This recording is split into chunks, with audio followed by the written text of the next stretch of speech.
Hi guys, thanks for joining me today. I'm Marilyn and my channel is Making with Marilyn. Now my husband and I got home just a couple of days ago from a jeeping trip in Colorado. There is a picture from that trip that my husband absolutely loves. So what I'm going to do on today's video is I'm going to make a sublimation coffee mug using that photo. I'm starting with a 12-ounce Cricut sublimation coffee mug. You can use any brand you want. You just need to make sure it's a sublimation coffee mug. And then I'm using 2 copies of the same picture for this mug. I want him to be able to see the picture while he's drinking the coffee, and I want somebody else in the office that might be across from him to be able to see it as well. Now this is a sublimation project, and so I printed this out on HTV Ront sublimation paper, and I printed it using my Epson EcoTank 15,000 printer. Now that is not meant to be a sublimation printer, but when I bought it, instead of putting the ink in it that came with it, I put Hippo sublimation ink into it instead. So here's what I'll do. I'll cut down my design using some scissors. I'll clean my coffee mug with some 90% rubbing alcohol and a paper towel. Once I'm ready to put the image onto the cup, first I'll tape it on with some heat-resistant tape. Then after that, I will use some shrink wrap, this large binder clip, and a heat gun to make sure that the image is tight. Now you always have to think about safety. So when I'm doing this project, I also use this heat-resistant glove. And today I'm going to sublimate this in a PYD Life sublimation oven. Now, it would be a faster project if you did it in a tumbler press or a mug press, but I have seen so many people recently that have talked about buying a sublimation oven, and now they need to know how to use them properly. So that's what I'm going to use the oven for today's video. So if this looks like something you're interested in trying or just learning about, sit back, relax, and let's get started. Something that I always do when I'm using hard sublimation blanks is I always clean them. So that's what I'm going to start with today. I just use some 90% rubbing alcohol, spray it on a paper towel, and then clean off the areas where I'm going to sublimate. Some people don't do this step and they don't have issues with it. It's just something I always do. Now 90% rubbing alcohol dries really quickly, so I'll set this aside and I'll make sure that my workspace is dry. You definitely don't want to mix anything that's liquid with sublimation. Here's my image, and right now it looks like a 1970s Polaroid. It's not very vibrant, but once we add the high heat for the extended period of time, these colors are going to really pop. I'm going to go ahead and cut down my images, leaving just a little bit of white outside of the design or outside of the photograph. The only reason I'm leaving a little bit of white is because I don't want to cut so close to it that I accidentally nick part of the picture out of it. If you want to cut all the way to the image, you can. All right, so there's one. Let me get this other one cut out, and then we're ready to tape this on. Now I'm trying to have about an equal amount of white space under it, beside it, and below it, or under it, beside it, and above it, so that when I tape this on to my coffee mug, I get it pretty well centered. I want to center it from top to bottom, as well as from left to right. So this is a picture of my husband in his Jeep at what's called Imogene Pass. And the rock that he's on is called Poser Rock. This is near Silverton, Colorado, or Ouray, Colorado. All right, let's go ahead and bring the coffee mug back. Now, if you had a tumbler cradle, that would be helpful right now. I'm just going to put it on this glove for now. I have a cradle. I actually made it myself. I have a video on it, but I forgot to bring it over here. So we're just going to do it this way. Okay, notice my image is mirrored. That's what you do most of the time on sublimation projects.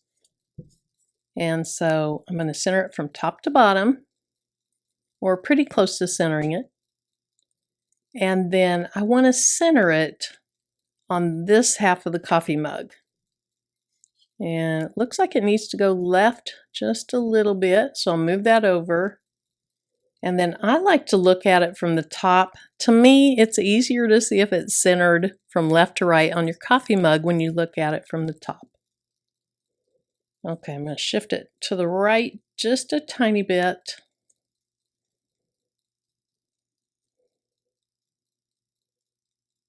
And I think that looks good.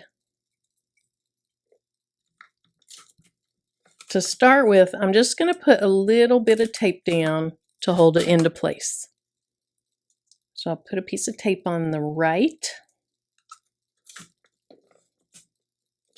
And just like any sublimation project, you want your image to be nice and smooth on your blank. So I'm going to smooth that over and put a second piece of tape on the left side. Now let me do a reality check, make sure it looks good. And I think that looks great. So now I'm going to go ahead and put tape around the four sides.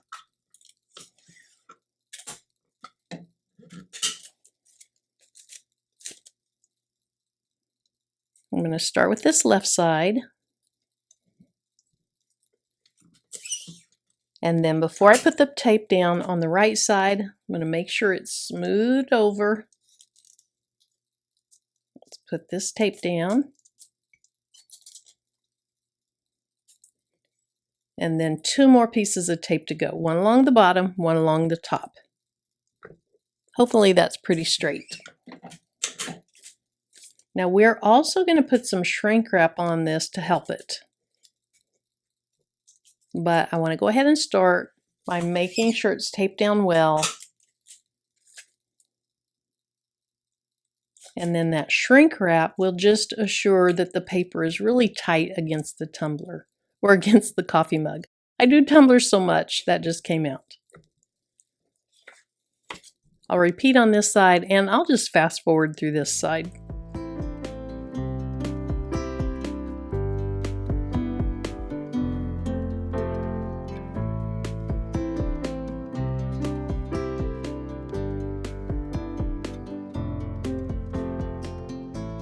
Now you could go ahead and sublimate this like this. I've done that before, they turned out nicely, but I want to go ahead and use shrink wrap. The issue with using shrink wrap on a coffee mug is this big handle. Let me show you what I mean. I went ahead and put my shrink wrap over the coffee mug. Let me move my mug to the top so you can see what I want to talk about. If you shrink wrap this just like this, what's going to happen is it's going to tighten up like this, and see how that shrink wrap isn't even putting pressure against these sides of the image. I've had that happen before. That's where this clip comes in handy. The clip makes it so that the shrink wrap stays against your mug. All right, so I'm going to go ahead and put this clip on the mug. So I'm going to go ahead and take this PYD Life heat gun, and I'm just going to put it on a low heat. And I'm going to start right here.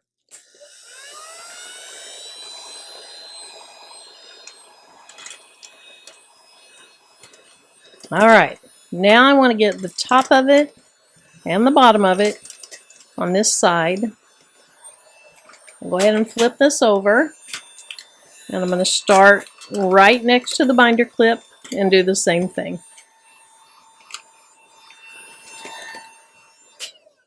Hopefully you could hear me talking over this heat gun. But now you can see this shrink wrap is against the mug here and here. And so that's going to hold the shrink wrap against my image. That's what you want. Now, the shrink wrap isn't super tight. When I put this into my convection oven or my sublimation oven in my case, the shrink wrap is going to continue to shrink. And so this is good enough. If I were to heat this so much now that the shrink wrap really stretched, once I get it into the sublimation oven, there's a good chance it would rip or break. The manual for this oven has instructions for a 15-ounce mug or an 11-ounce mug if you're doing them one at a time. Mine's a 12-ounce mug, but I'm going to use the 11-ounce mug instructions. It says to heat it at 356 for 13 minutes. Now that's if you're using that binder clip. If you're using a silicone wrap, there's some slightly different instructions. So let's go ahead and turn it on and get it set to the right temp and time. To turn it on, you push this down for 3 seconds. Notice mine is set for 421 degrees. That's because in using this thermometer, I've learned that this sublimation oven has to be set to 421 to actually get to 356. That is not a knock on this brand. That is typical of sublimation ovens and convection ovens. So whether you're cooking tumblers, coffee mugs, or food, I would invest in one of those thermometers. Now I have this set for 15 minutes and I don't want that. I only want, let's see, what did I want? 13 minutes. So I'm going to turn this knob to get it to 13. To get it to start preheating, I go ahead and press this one time. Let me go ahead and move this thermometer forward so that you can see what I'm talking about as far as the temperature goes. I'm going to go ahead and let this preheat, and you're going to see that 421 is about 356 degrees Fahrenheit on the thermometer. Now that got all the way up to 375, so I went ahead and turned down the temperature just a little bit, but I'm going to go with it. I have sublimated things at 375, 385, 395. It's going to be fine.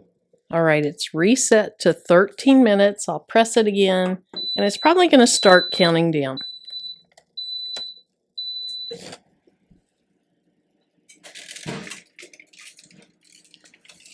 Now notice how it's shriveling up.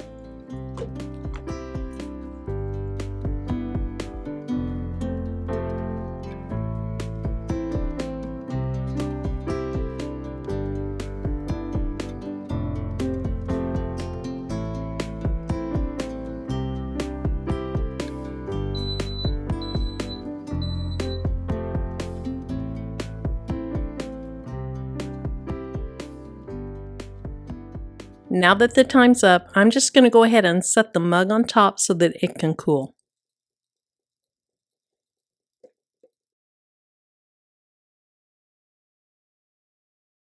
I was very patient and I let this cool down about 15 minutes.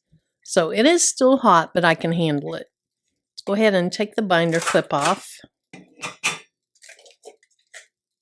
And then I'm going to go ahead and just cut into the shrink wrap and try to peel it off.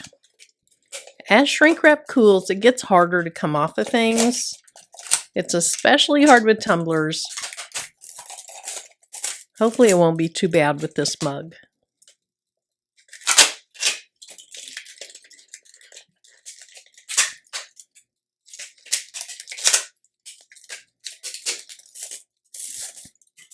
As it cools, it gets just super, super brittle.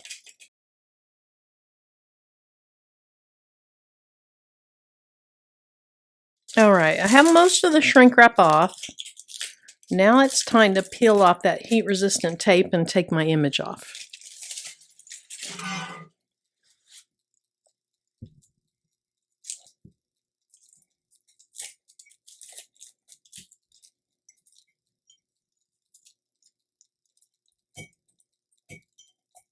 When you're sublimating things, it is important to either let it cool off down to the point where it won't sublimate anymore, or be really, really careful with the paper.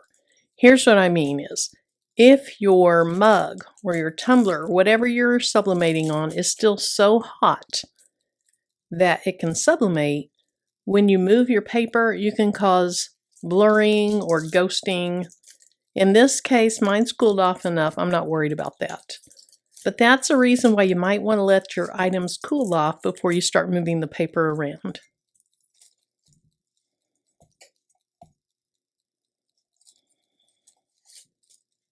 I don't think I've ever taken this long to unwrap anything. I want to see this.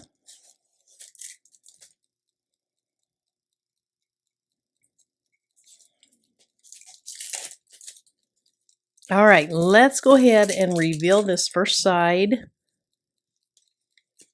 And that looks so good. It's clear, it's vibrant, it has really hard edges.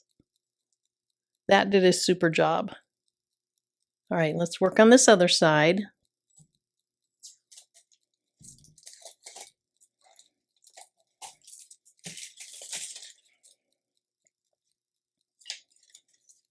And just like the first side, that turned out great. Now, I'm not sure I had the image quite in the right place. It looks like it's a little bit too far that way. I don't know, that looks pretty good. I just love this. I know Tim's gonna love it too. So if you have some photos and you want to add those to Sublimation images, just to remember the great times you've had on vacation or birthday parties or anything like that, you can definitely do that with Sublimation mugs and Sublimation tumblers. Let me get this really close to the camera so you can see it.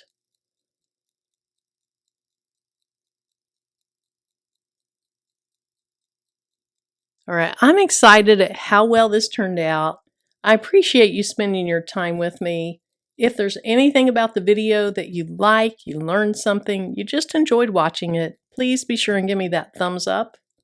If you have any questions, comments, or suggestions, leave those in the comment section below. And as always, until my next video, bye-bye.